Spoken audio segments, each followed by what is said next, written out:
항저우 아시안게임에서 수영 분야 선수들이 역대 가장 많은 메달을 획득했습니다. 아시안게임 수영 메달리스트들이 전국체전에서도 금빛 물결을 일으키고 있습니다. 전북 지역 청년과 고령층의 가계부채가 눈에 띄게 늘어난 것으로 나타났습니다. 올해 6월 기준 전북 지역 가계부채 규모는 44조 원에 달하며 도민 1인당 평균 2,500만 원의 빚을 진 것으로 파악됐습니다. 올해 전북 교육 예산이 정부의 교부금 감소로 크게 줄게 돼 재정 운용에 비상이 걸렸습니다. 전북도 교육청이 올해 정부로부터 받은 보통교부금은 당초 계획보다 5,800여억 원이 감소될 전망입니다. 정은민속 소 힘겨루기 대회를 앞두고 동물보호단체들이 반발하고 있습니다.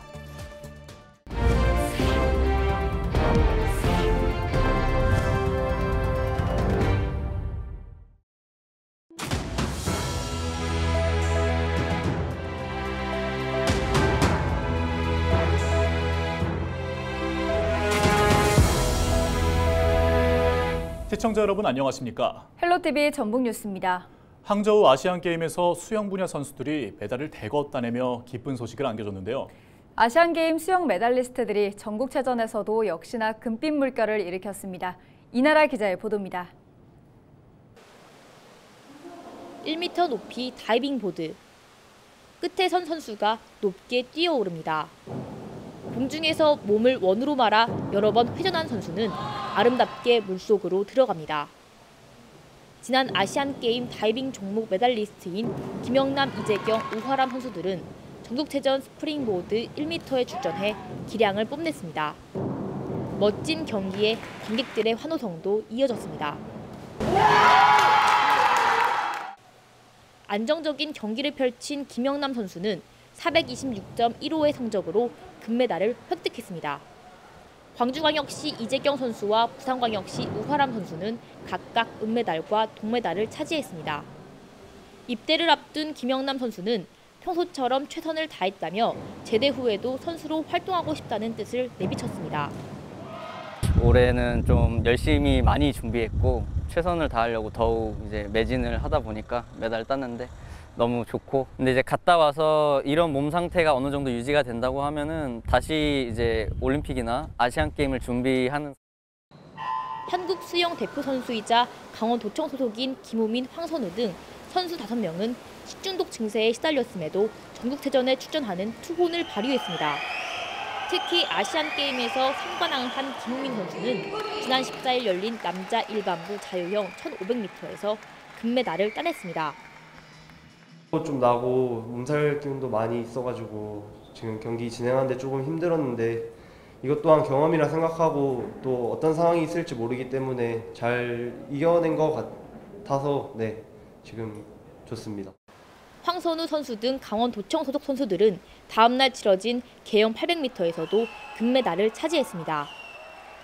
수영 종목에 대한 인기가 높아지는 가운데 자유형 400m와 혼계형 400m 등 수영 경기는 전국체전 폐막일인 오는 19일까지 이어집니다. 헬로티비 뉴스 이나라입니다.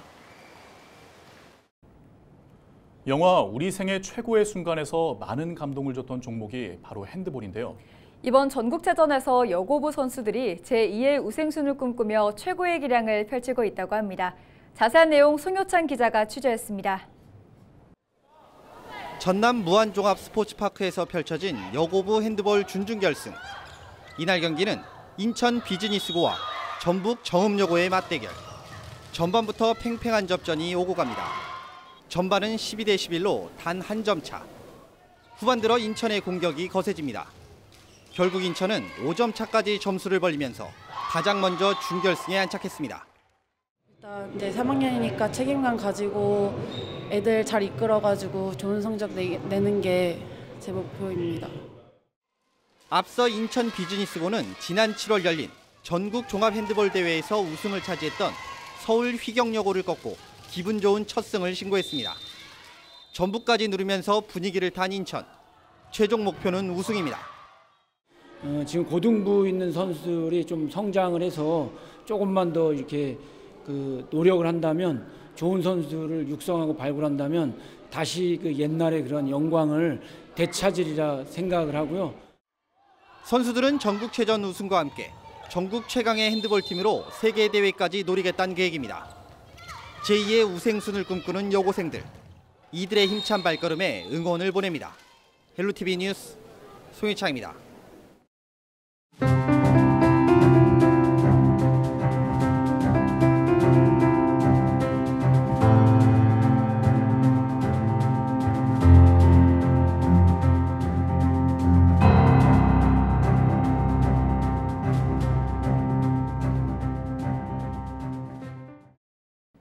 전북 지역의 청년과 고령층의 가계부채가 눈에 띄게 늘어난 것으로 나타났습니다.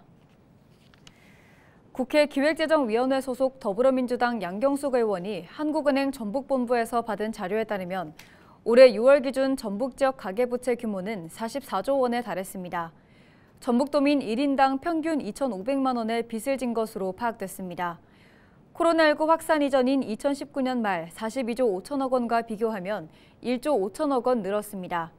대출 유형별로는 주택담보대출이 49.8%로 가장 많았고 신용대출, 주택의 담보대출 순이었습니다. 올해 전북 교육 예산이 정부의 교부금 감소로 크게 줄어들 전망입니다. 전북도 교육청은 올해 정부로부터 받은 보통교부금이 당초 계획보다 5,824억 원이 감소할 예정이라고 밝혔습니다. 또한 내년도 교부금도 5,600여억 원이 줄어들 전망입니다. 도교육청의 올해 당초 예산은 4조 6,700여억 원이며 1차 추경 예산에서 2,231억 원을 증액했다고 밝혔습니다. 도교육청은 교부금 감소에 따라 집행이 부진하고 성과가 미흡한 사업은 축소하거나 폐지할 계획이라고 밝혔습니다. 제23회 정읍 전국민속 소 힘겨루기 대회를 앞두고 동물보호단체인 비글구조 네트워크와 행강 그리고 지역 관련 단체 등이 반발하고 있습니다. 이들은 16일 정읍시청 앞에서 소 힘겨루기 대회 폐지를 촉구하는 현수막을 설치하고 스피커차를 동원해 반대 집회를 열었습니다. 이들은 소 힘겨루기 대회를 소싸움으로 규정하며 예산 낭비이자 동물 학대라고 주장했습니다. 동물권 단체의 설명 직접 들어보시죠. 그 소싸움대 하는 거를 보면 입에서 거품 물고 피 흘리고 이러한 소들이 굉장히 고통을 받거든요. 그러한 모습들을 국민들은 보는 걸 원하지 않고 동물복지의 올바른 정책을 펴나가는 정읍시가 되어주시기를 간곡하게 부탁드립니다. 정읍민속 소 힘겨루기 대회는 당초 지난 6월 열릴 예정이었지만 구제역 발생 등으로 인해 올 하반기로 연기됐습니다. 소 힘겨루기 대회는 다음 달 9일부터 닷새 동안 정읍 임산물 체험단지 옆에서 진행될 계획입니다. 이준석 전 국민의힘 대표가 윤석열 대통령과 여당을 향해 새만금 삭감 예산 복구를 촉구했습니다. 이 전 대표는 16일 국회 소통관에서 기자회견을 열고 지난 새만금 세계스카우트 잼버리와 관련해 책임 떠넘기기를 반성하고 민주당보다 빠르게 새만금 관련 우리의 대선 공약이 실현될 수 있도록 예산을 복구해달라고 호소했습니다.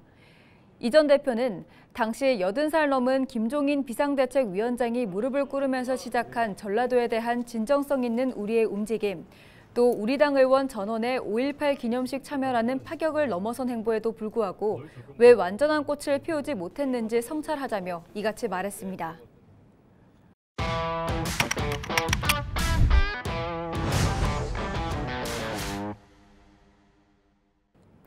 최근 집값이 안정세를 보이면서 부동산 시장에서는 10년 주기설이 관심을 받고 있습니다.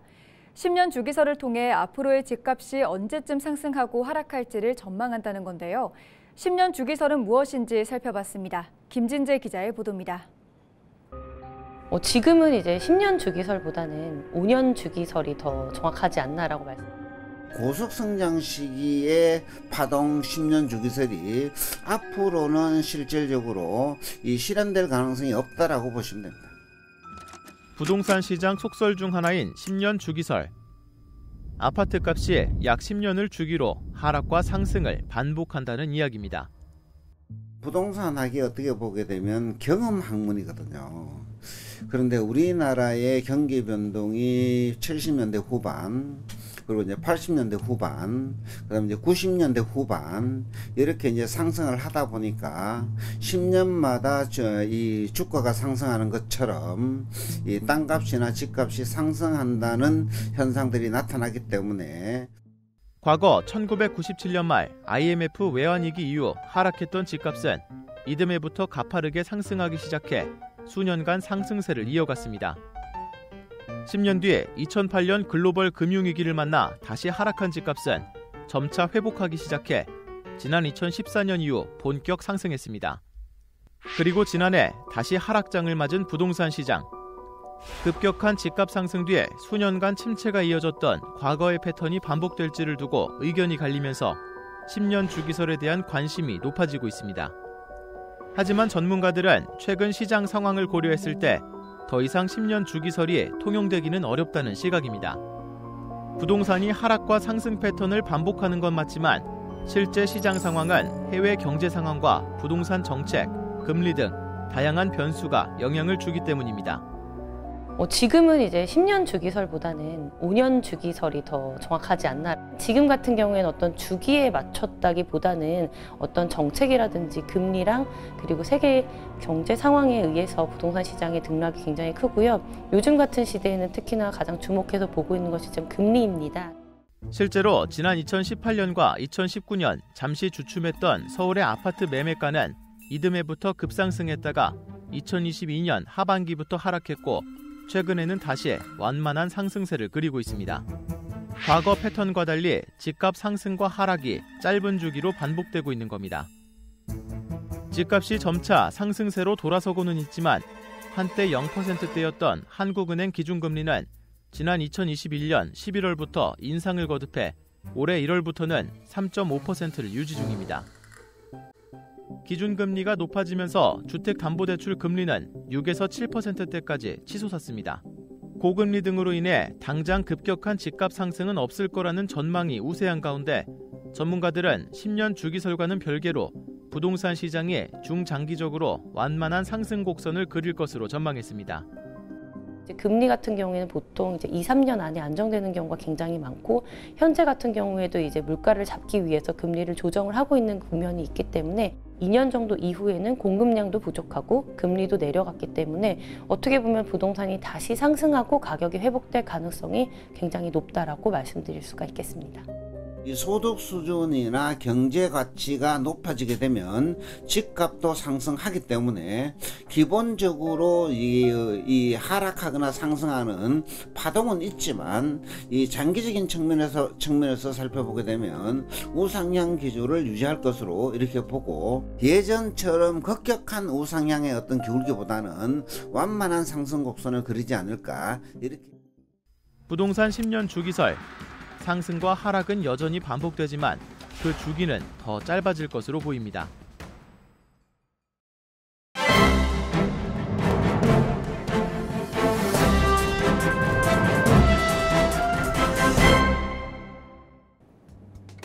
신문브리핑 전북 도민일보 기사입니다. 국회 내년도 예산심의 과정에서 기대했던 새만금 SOC 예산 원상 회복이 갈수록 어려워지는 게 아니냐는 전망이 나오고 있다고 합니다. 22대 총선을 앞둔 민주당의 복잡한 내부 사정이 이 새만금 예산 원상 회복에 발목을 잡을 수도 있다는 우려의 목소리가 정치권 안팎에서 크게 들려오고 있다고 하는데요. 국회에서 새만금 예산 원상 회복 문제가 민주당의 총선 전략과 또 다른 지역 민주당 후보들의 이해관계와 서로 맞물려 있기 때문이라고 합니다. 새만금 예산 원상 회복의 유일한 해법으로 이재명 대표와 홍익표 원내대표 등 당 지도부들의 정치적 결단을 통한 당론 채택이 거론되고 있는 것도 민주당의 내부 사정과 무관하지 않다는 분석이 나오고 있는데요.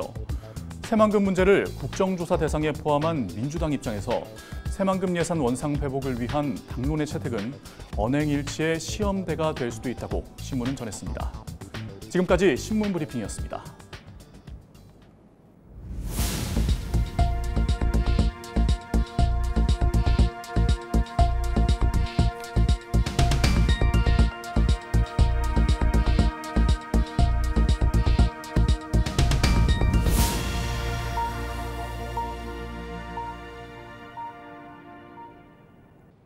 정읍시의회가 제288회 임시회를 열고 사흘간의 일정에 들어갔습니다. 이번 임시회 기간엔 정읍시 신혼부부 주택 전세자금 대출이자 지원 조례안 등 재개정 조례안 11건과 동의안 21건을 심의합니다. 시의회는 오는 19일 본회의에서 위원회별로 심사를 통과한 조례안 등을 처리합니다.